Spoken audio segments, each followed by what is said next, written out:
ஒவ்வொரு செயலும் அறிவியல். உண்ணும் உணவெல்லாம் மருத்துவம், அனைத்திலும் அறநெறி. ஒரு காலத்தில் ஒவ்வொரு கடைக்கோடி தமிழனின் மரபிலும் மனதிலும் வெகு சாதாரணமாக இருந்த செயல்பாடுகள் இவை. இதையே அண்டை நாட்டினர் அங்கீகரித்து சொல்லியிருந்தால் பழகியிருப்போம், பகிர்ந்திருப்போம்.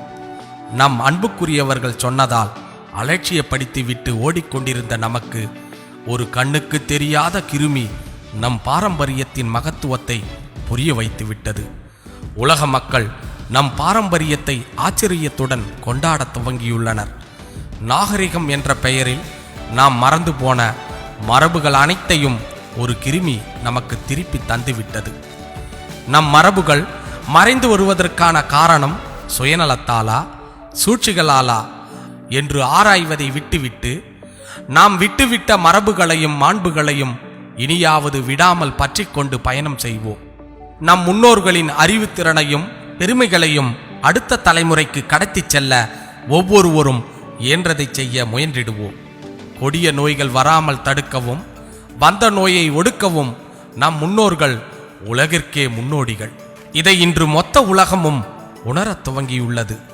இரு கை கூப்பி வணங்கச் சொன்னது, நீரில் கை கால் கழுவி பிறகு வீடு நுழைந்தது, மாவிலை தோரணங்கள் கட்டியது, மஞ்சள் பூசி குளித்தது, தெளித்து விளையாடியது, உணவில் மிளகு இஞ்சி மஞ்சள் சேர்த்தது, நன்கு அவித்த உணவுகளை மட்டுமே உட்கொண்டது, வாழை இலையில் உணவை பரிமாறியது, வேப்பங்குச்சி உப்பு கறி கொண்டு பல் துளக்கியது, வேப்பம் இலையில் புகை போட்டது, மூலிகை இலைகளை கொண்டு வேது பிடித்தது, மாட்டுச்சாணம் தெளித்து வாசல் பெருக்கியது, வருடம் ஒரு முறை வீட்டிற்கு வெள்ளை அடித்தது, படிகாரத்துடன் எலுமிச்சை காய்ந்த மிளகாய் போன்றவற்றை தலைவாசலில் தொங்கவிட்டது, நெரிசல் மிகுந்த இடங்களுக்கு சென்று வந்தால் பின்வாசல் வழியே சென்று குளித்தது, வெற்றிலை பாக்கு போடுவது, கசாயம் குடிப்பது, வெள்ளாவியில் உடை வெளுத்தது, மண் செம்பு வெண்கல பாத்திரங்கள் உபயோகித்தது, கழிவறையையும் குளியலறையையும்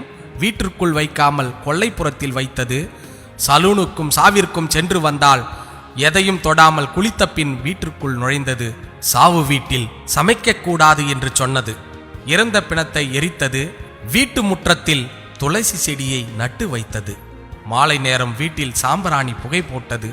இன்னும் எத்தனை எத்தனை! இவை அனைத்தும் கிருமிகள் தொற்றுவதை தடுப்பதற்கும் நோய் எதிர்ப்பு சக்தியை கொடுப்பதற்கும் சுத்தமாக இருப்பதற்கும் மட்டுமே நம் சொந்தங்களால் சாதாரணமாக பின்பற்றப்பட்ட வழிமுறைகள். மற்றவைகளை பட்டியலிட்டால் நீண்டு கொண்டே செல்லும்.